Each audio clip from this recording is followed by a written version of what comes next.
Autoritarismo de Alexandre de Moraes atinge novo patamar histórico com perseguição ao ex-presidente Jair Bolsonaro, campanha de difamação contra o Banco Central, Rússia ameaçando os Estados Unidos após apreensão de petroleiro, caos total no Irã e Marco Rubio destaca o planejamento de 3 fases que os Estados Unidos têm para a recuperação da Venezuela. Tudo isso e muito mais depois da vinheta. Tem um laço nos animais! Pelo meu sangue! Pela minha honra e pelo meu Deus! Juro promover a independência do Brasil! Independência! Ao norte! O autoritarismo de Alexandre de Moraes atingiu um novo patamar histórico e vergonhoso para a nossa República Brasileira após ele negar que o ex-presidente Jair Bolsonaro fosse levado a um hospital depois dele sofrer uma queda lá onde ele está ficando preso na Polícia Federal. Todo mundo sabe, e não é novidade para ninguém, que o ex-presidente Jair Bolsonaro está com uma saúde debilitada, está com uma série de problemas decorrentes da facada que ele levou lá em 2018, né, um pouco antes dele ser eleito, que ele passou por diversas cirurgias e que ele está com uma saúde ali que precisa de maiores cuidados, né? Até foi um argumento que a defesa dele usou para ver se conseguia a prisão domiciliar. Apesar disso, o Alexandre de Moraes não autorizou, ele foi ficar preso lá na sede da Polícia Federal.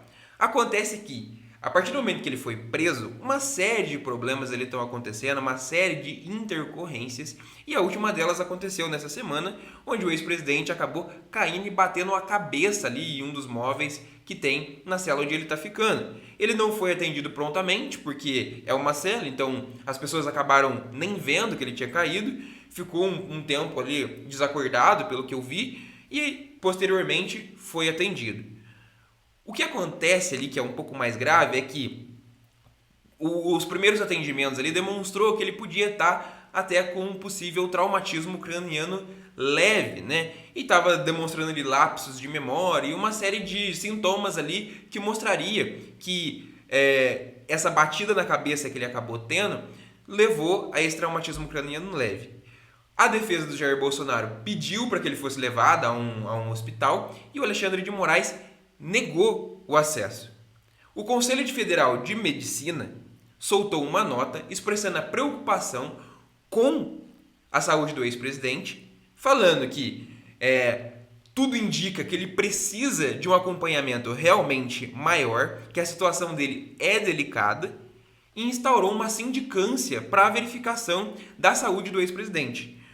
O Alexandre de Moraes não só cancelou essa sindicância, como também solicitou que fosse feita uma investigação, que o presidente do Conselho Federal de Medicina fosse ouvido na sede da Polícia Federal por conta dessa nota. É absolutamente vergonhoso isso. O Alexandre de Moraes, juiz, está questionando uma nota do Conselho Federal de Medicina, ou seja, especialista em medicina. Ali tem pessoas competentes, especialistas, dedicadas à área, que está verificando, que observou que precisava de um acompanhamento maior ali, mas o Alexandre de Moraes acredita que não é necessário. O Alexandre de Moraes acredita que o Conselho Federal de Medicina usurpou das suas atribuições. O Alexandre de Moraes acredita que houve desvio de finalidade, por isso ele não só cancelou a sindicância, como também ordenou que o presidente do Conselho Federal de Medicina, que soltou essa nota, fosse ouvido na sede da Polícia Federal. Para mim, isso é um novo patamar de autoritarismo. O ex-presidente, tudo bem, ele tem os seus erros, como eu disse já em outros vídeos, eu acredito que ele realmente tem que pagar por aquilo que ele fez, eu acredito que realmente houve ali uma tentativa de golpe e que, uma vez que essa tentativa de golpe não aconteceu, ele tem que ser preso e tem que pagar por aquilo que ele fez, certo? Mas, primeiro, não houve o respeito ao devido processo legal, houve uma série de irregularidades ali dentro do processo dele, o que por si só já é errado, mas parece que prender não é o suficiente. Parece que o Alexandre de Moraes ele está realmente querendo se vingar do Jair Bolsonaro. Eu tenho as minhas discordâncias com o Jair Bolsonaro, mas a gente tem que saber separar o joio do trigo, a obra do artista, entende? Uma coisa é ele pagar pelos crimes que ele cometeu, pagar pelas ações dele que ele organizou e acabou não dando certo. Outra coisa é você ferir o devido processo legal, cometer uma série de ilegalidades para conseguir prender Jair Bolsonaro, então tinha que acontecer igualzinho aconteceu com o Lula, ido lá para a primeira instância, seguido, ter tido a possibilidade de recorrer de maneira adequada até chegar lá no Supremo. Isso não aconteceu. O Supremo mudou o entendimento depois do processo já ter começado para poder julgar o Jair Bolsonaro. E agora, além de ter cometido essas ilegalidades, ele também não está permitindo que a saúde do ex-presidente seja devidamente cuidada. A gente viu já que a defesa de Jair Bolsonaro já tinha solicitado outras idas dele ao médico por decorrência de uma cirurgia que aparentemente ele ia precisar fazer. E o Alexandre de Moraes, se eu não me engano, tinha solicitado uma verificação maior, uma perícia para entender se aquele documento era realmente atual. Então parece ali que existe um esforço não só para prender o Jair Bolsonaro, como humilhar o Jair Bolsonaro e até dar cabo da vida dele para que ele pare de encher o saco logo de uma vez. Mais uma vez, eu tenho minhas discordâncias com o ex-presidente, não sou a favor do ex-presidente, mas a gente tem que saber separar a obra do artista. A gente viu, por meio do Twitter lá, pessoas como a Daniela Lima fazendo piada da situação do Jair Bolsonaro, fazendo piada da situação do ex-presidente, dando gargalhada de um senhor de idade que, como eu disse, tem seus problemas, tem seus erros, mas caiu, bateu a cabeça e sofreu um traumatismo craniano leve. Isso não é motivo de piada, isso não é motivo de... Essa não é uma notícia para você dar dando gargalhada conforme ela deu no vídeo que está passando aqui, né? Que eu vou deixar rodando aqui, não vou deixar o som, mas eu vou deixar rodando aqui. Então, a gente espera, mas eu não tenho muita esperança, que a República Brasileira ela seja reestabelecida, a ordem seja reestabelecida e que haja segurança jurídica, coisa que não há no Brasil. Basicamente, o Brasil tem um dono e ele se chama Alexandre de Moraes, tem um setor que comanda o Brasil e se chama Supremo Tribunal Federal. Eles mandam, eles desmandam e o Congresso Nacional, que tem rabo preso, como eu venho falando em vários vídeos aqui, não faz nada porque tem medo das consequências, tem medo do próprio poder do Supremo. Indo para a próxima notícia, campanha de difamação contra o Banco Central. Saiu a informação ontem, dada por um vereador do PL, que diz ter sido procurado por uma empresa de marketing que propôs para ele falar mal do Banco Central. Ele diz também que outros influencers políticos aí com alcance foram procurados e serão procurados para que essa campanha seja feita. A Polícia Federal, inclusive, disse hoje de manhã que vai fazer uma investigação sobre isso. A questão aqui é, os tentáculos do Banco Master são enormes. A gente está vendo um movimento gigantesco do judiciário, dos políticos brasileiros, inclusive lá do Valdemar da Costa Neto, do PL. A gente está vendo um movimento de marketing para oprimir o Banco Central, para difamar o Banco Central, a fim de fazer com que esse caso seja jogado para debaixo do tapete. A gente está vendo um movimento, a gente está vendo o sistema se movimentando para se proteger. A gente sabe que quando o sistema se sente ameaçado, ele move as peças para se proteger e essas peças estão se movendo e se movendo com força. A gente está vendo o TCU oprimindo o Banco Central, a gente está vendo o TCU jogando pressão para o Banco Central, verificando ali, fazendo investigação interna no Banco Central. A gente está vendo pressão do Alexandre de Moraes, a gente está vendo pressão do Dias Toffoli, a gente está vendo a máquina se movimentando para impedir que todas as merdas ali que está acontecendo em relação ao Banco Master sejam jogadas para debaixo do tapete. Inclusive, saiu a notícia hoje de manhã também que, aparentemente, o Banco Master está envolvido com a lavagem de dinheiro que aconteceu do PCC. O Banco Master fez uma série de investimentos em fundos que estavam ligados lá naquela operação carbono oculto que aconteceu no ano passado, lá na Faria Lima, e que fechou uma série de fundos, que identificou uma operação gigantesca ali do PCC para lavagem de dinheiro,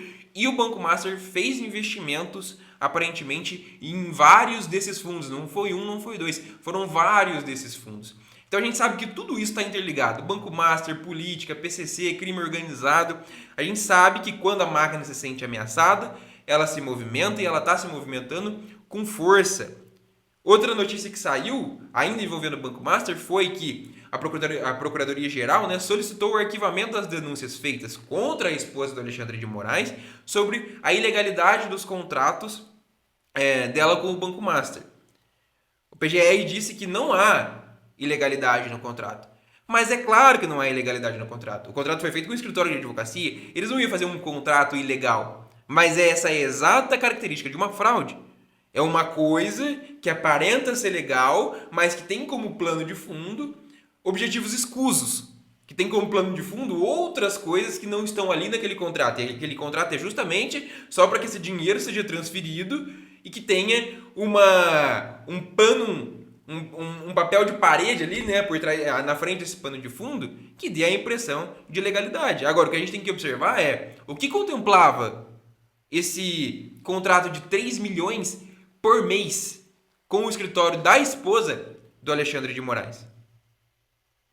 Que a gente viu, e saiu notícias, que nunca nem prestou nenhum tipo de serviço para o Banco Master. Então, o que estava por trás desse contrato? É claro que ali na frente o contrato não vai ter nenhuma ilegalidade. Mas o que está por trás? É isso que tem que ser investigado. E não se há alguma ilegalidade no contrato. Uma ilegalidade no contrato é fácil observar. Você pega o contrato, lê o contrato e chega na conclusão.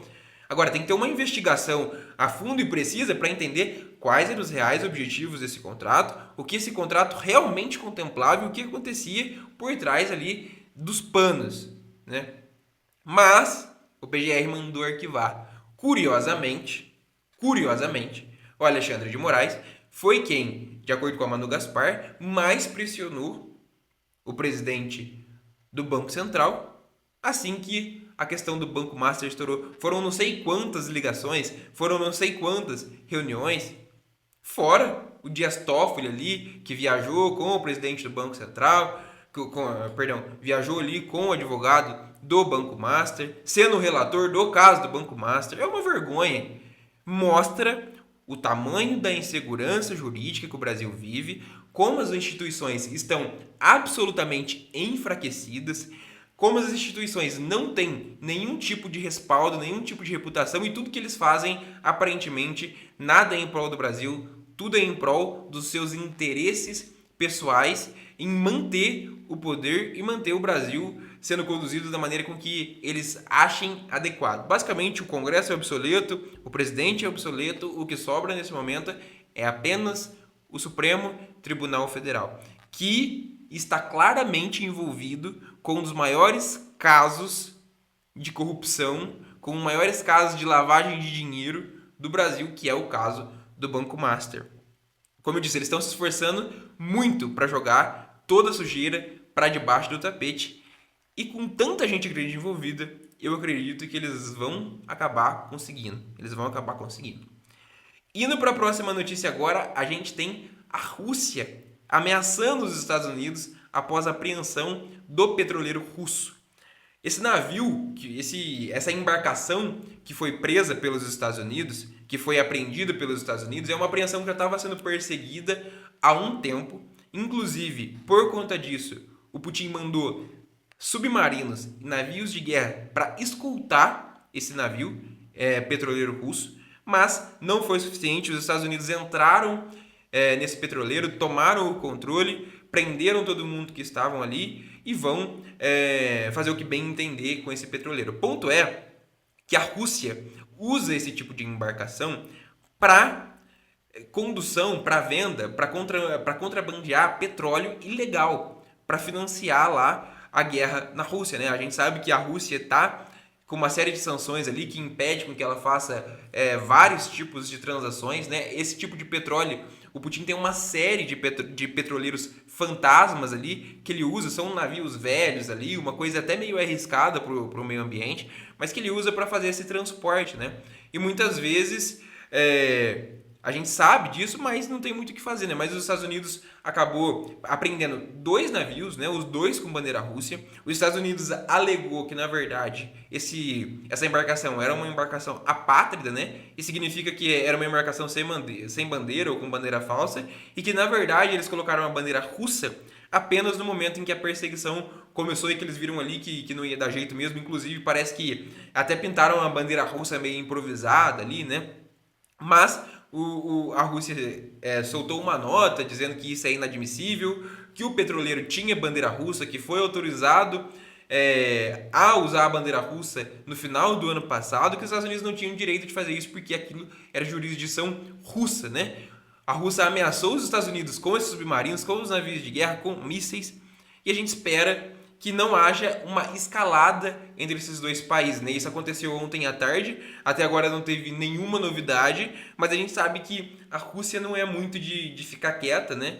Então a gente espera que não haja uma escalada entre esses dois países. Teve outra apreensão de outro petroleiro, essa não foi tão midiática, não gerou tanta tensão, mas esse, acho que chama Bela 1 ou Bela 2, se eu não me engano, a embarcação, gerou uma extensão, porque é um grande prejuízo para a Rússia, né, ter dois petroleiros apreendidos pelos Estados Unidos, duas fontes de renda aí que ela não vai poder utilizar para se financiar e para financiar a guerra na Ucrânia, né? Então a gente aguarda cena dos próximos capítulos ali, mas as tensões no mundo vêm aumentando, né? Com a invasão da Venezuela, com uma série de coisas que está acontecendo na geopolítica, a gente tem que ficar atento e torcer para que isso não avance. Indo para a próxima notícia, agora a gente tem o caos completo no Irã. As manifestações no Irã começaram no final de dezembro ali, né? Manifestações começaram ali tímidas, mas a coisa vem escalando de maneira muito rápida. Inclusive o Irã perdeu o controle de duas cidades que inclusive estão pedindo ajuda pro Donald Trump, né? Saiu uma notícia ali que eles estão pedindo ajuda pro Donald Trump. As manifestações já alcançaram mais de metade, literalmente mais da metade das províncias do país. A galera tá saindo na rua, a galera tá indo pra rua porque não aguentam mais um governo autoritário. Não só não aguentam mais como um governo autoritário, como também não aguentam mais a política do país como um todo, né? O custo de vida lá aumentando drasticamente, a inflação subindo acima de 40%, uma série de coisas que não só é a opressão do governo, como também afetam a vida direta daqueles que estão ali no Irã, né? Então a gente tem também comércios fechando, a situação econômica lá tá bem complicada. Então a população tem se revoltado contra o governo iraniano, que tem aumentado a opressão contra essa população. Tem aumentado, inclusive teve atentado contra o chefe da polícia do Irã, vindo de um grupo armado ali, né? Então a situação tá bem tensa lá.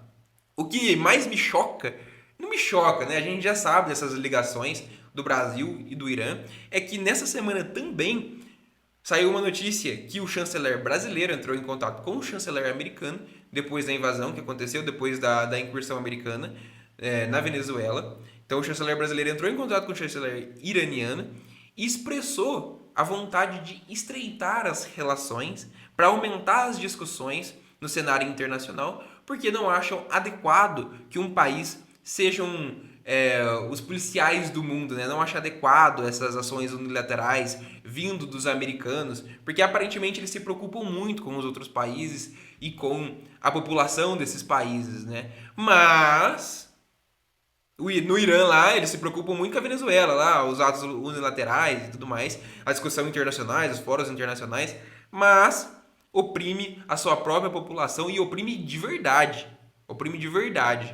entendeu? O que me choca é que parece que o Lula e o PT só não transformaram o Brasil em uma Venezuela, em um Irã da vida, por falta de competência.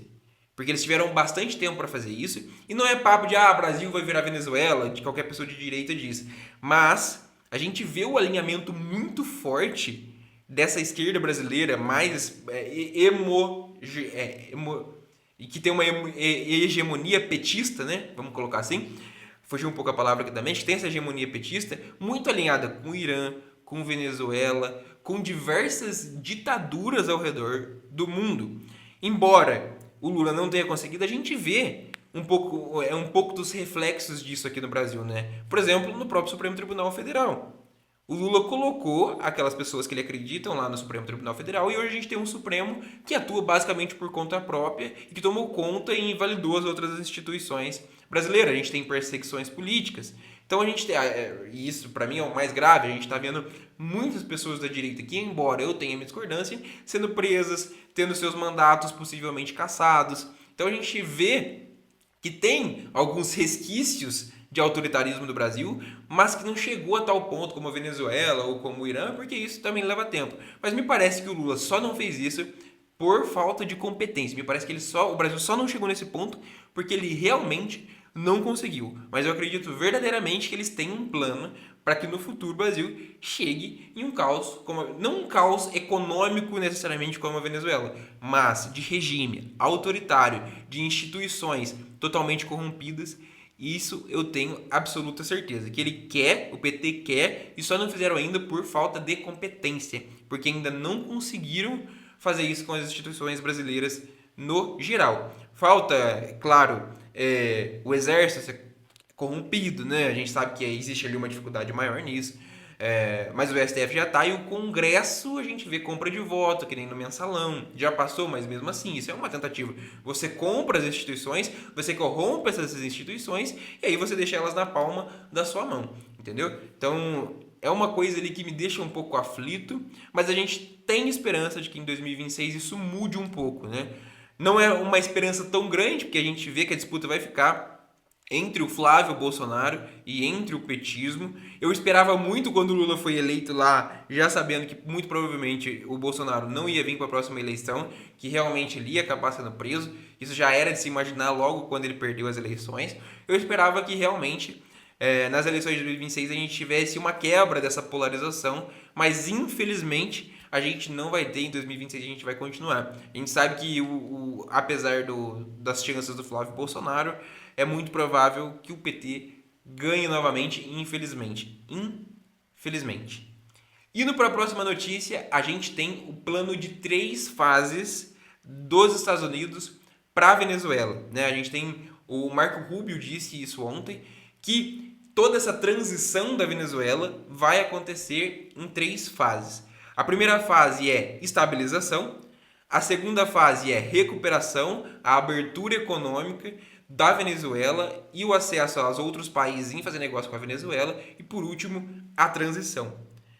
A gente sabe que estabilização, recuperação e transição é uma coisa que vai levar muito tempo. Não é uma coisa que vai acontecer do dia para a noite, não é uma coisa que vai acontecer muito provavelmente esse ano. O que me preocupa, na verdade, é como isso vai acontecer e quem vai fazer isso. A gente viu que saiu uma notícia, inclusive, que a CIA recomendou aos Estados Unidos, ao Donald Trump, que os aliados do Maduro ficassem no poder e permanecessem no poder, por hora pelo menos, para garantir a estabilidade do país. Acho que até por isso ele está mantendo ali a Dalcy Gonçalves. Mas como isso vai acontecer na prática? A gente sabe que todas as vezes que os Estados Unidos entraram em algum país com o objetivo de derrubar o governo e estabilizar, nunca deu certo. Nunca deu certo, nunca foi para frente, sempre foi um caos e não houve êxito naquilo que eles fizeram, né? A gente viu isso bastante lá no Oriente Médio. Como isso vai acontecer na Venezuela? Me parece que existe um plano estabelecido e que esse plano vai ser colocado em ação. O que me preocupa é a resistência. Como eu disse, todo o aparato venezuelano está corrompido. O Congresso, o Supremo, tudo está corrompido. Então o país meio que precisaria de um reset, precisaria reiniciar. Todas as instituições precisariam reiniciar do zero, com pessoas do zero, para que isso realmente dê certo. Porque senão, com que força coercitiva que você vai fazer mudanças? Que a pessoa vai fazer mudanças? Como que você vai alterar as Forças Armadas da Venezuela, que é chavista, que faz parte do regime, se você não tem força coercitiva para fazer isso, porque a força coercitiva é o próprio exército venezuelano? Como você vai fazer alguma mudança no Supremo, se o Supremo de lá é chavista, faz parte do regime? Como você vai fazer alguma mudança no Congresso, entende? Então você não tem força coercitiva para fazer isso. Então se os americanos não for lá e der um reset total nisso, foi o que eu disse no outro vídeo, as mudanças não vão acontecer. Então a estabilização aparentemente vai acontecer com o chavismo ainda no poder, comandado pela Dalcy. A abertura desses mercados a gente vai ter que observar bem de perto como vai acontecer. E essa transição que me preocupa. Será que o chavismo vai abrir mão do poder tão fácil, desse jeito? Então isso me preocupa um pouco. Eu não sou otimista em relação à Venezuela, eu não sou otimista em relação a essa transição de governo, porque eu acho muito complicada. Os tentáculos do chavismo estão em todo o país, em todas as principais instituições venezuelanas, assim como também eu não sou otimista em relação ao Irã. A gente sabe que quando a população se revolta, o governo reage, né? O autoritarismo reage, mas se a revolta for realmente forte, a gente sabe que o governo tende a cair. Ele não resiste à pressão da população, apesar da opressão. Mas a gente está no Irã, não a gente, né? A gente não está no Irã, graças a Deus. Mas a gente está falando do Irã. Então não é muito provável que uma pessoa muito melhor assuma. Quando um regime cai, um líder do regime cai, é muito provável, é muito comum que outra pessoa ligada ao regime assuma. Então a gente não tem muitas perspectivas de mudanças. Talvez mudanças econômicas ali podem acontecer, principalmente no Irã, mas na Venezuela eu sou um pouco mais cético, Mas a gente torce para que dê certo, para que a crise venezuelana acabe, para que a população venezuelana volte a poder ter segurança, principalmente alimentar, né? Muita gente fugindo, que essas pessoas possam voltar para os seus países, que saíram de lá não porque queriam sair como muitos brasileiros fazem hoje, né? Como muitas pessoas fazem, mas porque foram obrigados, porque não conseguiam se alimentar, não conseguiam trabalhar, pessoas que se formaram, que são médicos, que são advogados, que hoje têm que trabalhar em subempregos em outros países para ter o mínimo de dignidade, né? Então a gente torce para que isso aconteça. Bom, essas foram as principais notícias do dia. Eu espero que vocês tenham gostado. Se você gostou, deixa seu like, não esquece de se inscrever no canal e até o nosso próximo No Front. Fui!